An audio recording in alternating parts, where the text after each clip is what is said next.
What you're saying in that PSR, then no. Well, I'm asking, is your memory any different? I mean, I can give these questions to you for the record if that would be more helpful. I just want to clarify the facts because I just want to make sure. If you're telling me you didn't know about it, that's a very different thing. Well, I don't believe I did. Okay. But Okay. We will. I tell you what. I'll give you some questions for the record on this, and that way, so you don't have to just rely on your memory. Congratulations to all the nominees. Thank you all for being here. Judge Bezos, if I could just start with you, I want to ask you about this case, United States versus Bartunik, I think it is, from 2017. Do you remember this case? I do. This is a case in which you granted pretrial release to the defendant. It was a child pornography case. Does that sound right? Yes. Now, you said in your responses to the panel's questions that the defendant had no criminal convictions and had lived in Nebraska his entire life, and that he owned the home he was living in and was employed.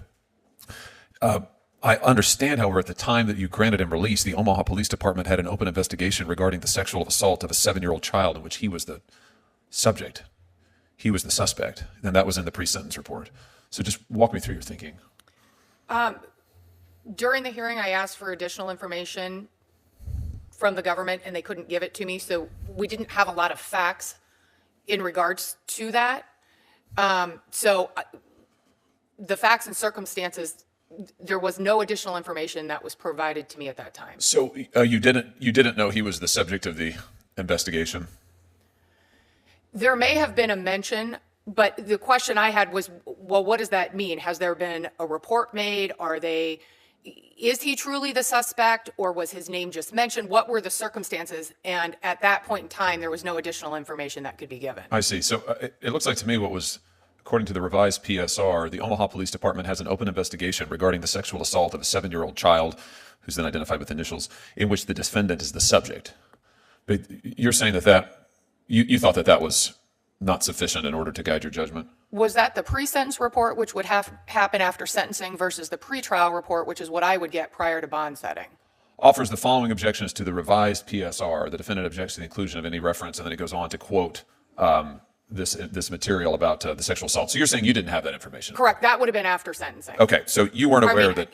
At sentencing, prior to sentencing, after a plea, is when that information would... Okay, so when you granted pretrial release, you were not aware that he was under investigation for the assault of a 7-year-old?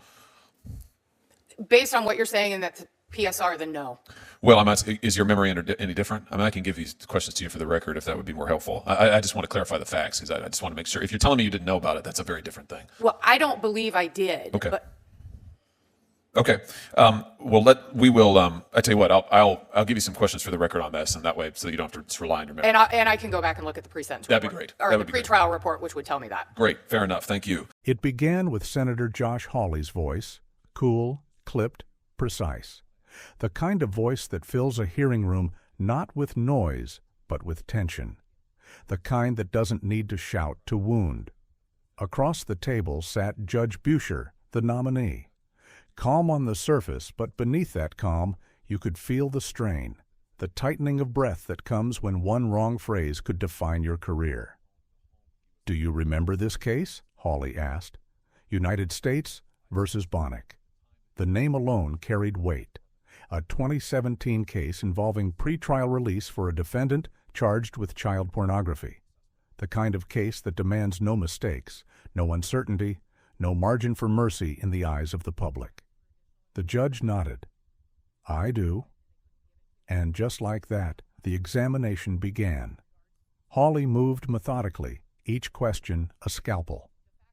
"You granted pretrial release to the defendant, a child pornography case, correct?" "Yes." "And you said the defendant had no criminal convictions, had lived in Nebraska his entire life, and owned his home?" "Yes." Then came the strike. "At the time you granted him release, the Omaha Police Department had an open investigation regarding the sexual assault of a 7-year-old child. He was the suspect." The air shifted. The moral gravity of those words filled the room like smoke. Hawley's tone did not rise. It didn't need to. He wasn't performing anger. He was performing certainty. This was cross-examination as ritual humiliation. He pressed further, almost clinically. "So just walk me through your thinking." The judge hesitated, then explained, carefully, deliberately, that he had requested more information, that prosecutors couldn't provide it, that at the time there were no confirmed facts beyond a vague reference. It was the kind of cautious answer a jurist gives when every word is weighed against the record. But Hawley didn't yield. "So you didn't know he was the subject of the investigation?" "There may have been a mention," the judge admitted, "but I wanted clarification, whether there had been a report, whether he was truly a suspect." And Hawley cut him off, his tone sharp as glass. "It looks like to me," he said, reading from the record, "the Omaha Police Department had an open investigation regarding the sexual assault of a 7-year-old child in which the defendant was the subject." This wasn't a question anymore. It was a judgment. The nominee tried again to draw distinctions between the pretrial and pre-sentence reports, the timelines of when information was available. But in the glare of that Senate hearing room, the nuance dissolved.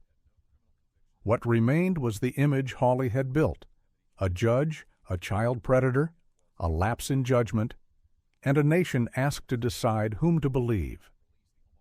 Then came the question that cut through the procedural fog and went straight for the nerve. "Is your memory any different?" It was more than a question.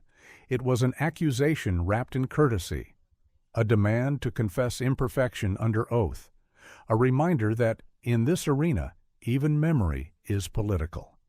Hawley's voice softened, but his words did not.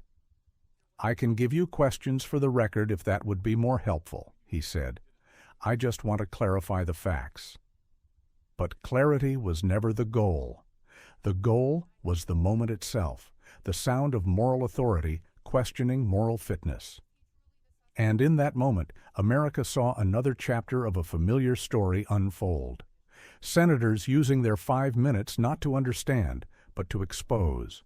Judges forced to defend their humanity against the backdrop of crime and fear. Truth reduced to whatever fits inside a headline.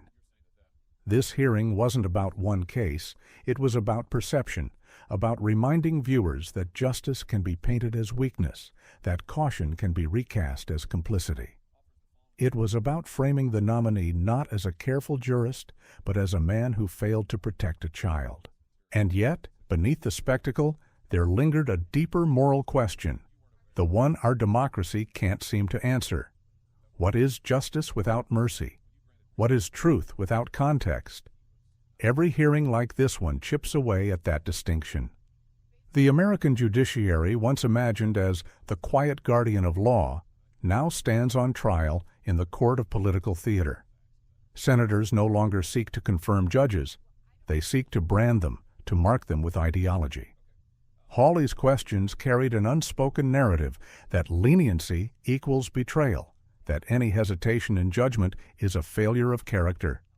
But the Constitution at its core demands hesitation. It demands doubt. It demands a system that errs on the side of freedom, even when it's unpopular. That is the contradiction this hearing laid bare. A nation that claims to value justice, yet punishes anyone who dares to weigh it carefully. By the end, Hawley offered a polite conclusion. He would submit further questions for the record. The performance ended with civility, as all good performances do. But the damage was done. The nominee's reputation would now live in the echo of those 5 minutes, defined not by his years on the bench, but by how he looked under interrogation. And as the camera panned across the chamber, the senators leaning back, the aides shuffling papers, the witnesses sitting in uneasy stillness, it was clear that something larger than one case had been tried. It was the integrity of the confirmation process itself. Because justice, once weaponized, cannot easily be unarmed. And memory, even when honest, is no defense against politics. In the end, the question, "Is your memory any different?" becomes something else entirely. It becomes a challenge to all of us, to remember who we are when the lights fade and the performance ends. To remember that truth is not measured in sound bites, that decency is not weakness, that justice is not a show. This is liberal freedom, where we speak truth beyond the echo chamber and fight to keep justice human. Subscribe. stand with us, because democracy survives only when memory does.